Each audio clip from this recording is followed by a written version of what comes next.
नियतीचा खेळ अजब असतो असं नेहमीच म्हटलं जातं। अशीच काहीशी घटना नागपूर जबलपूर महामार्गावर घडली आहे। एक हृदयद्रावक घटना ज्याने एका 14 वर्षीय मुलाच्या आयुष्याला दुःखाच्या खाईमध्ये लोटलंय।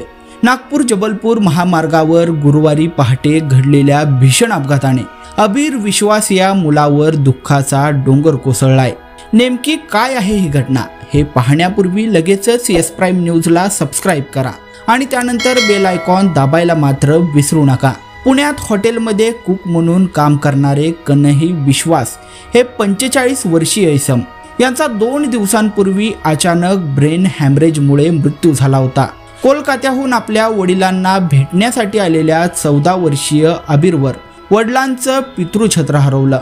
वडिलांचा मृतदेह घेऊन अबीर आणि त्यांचा काका पंकज विश्वास हे रुग्णवाहिकेतून कोलकात्याकडे निघालेले होते, पण नियतीला काही वेगळंच मान्य होतं।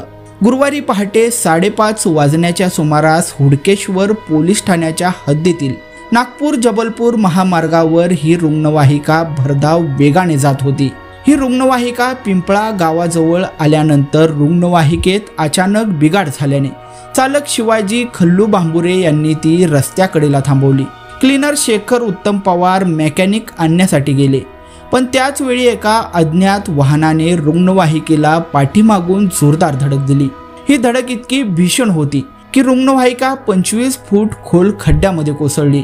या अपघातात चालक शिवाजी भांबुरे आणि अबीरचा काका पंकज विश्वास यांचा जागीच मृत्यू झाला, तर अबीर हा गंभीर जखमी झालेला आहे, पण सुदैवाने तो वाचलेला आहे। वडिलांचा मृतदेह आणि रस्त्याकडेला काकाचा मृतदेह पाहून अबीर हा धाय मोकलून रडत होता।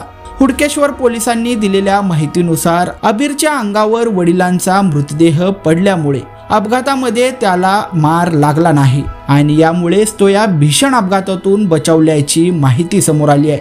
क्लीनर शेखर पवार यांच्या तक्रारीवरून पोलिसांनी अज्ञात वाहन चालकाविरुद्ध गुन्हा दाखल केला आहे।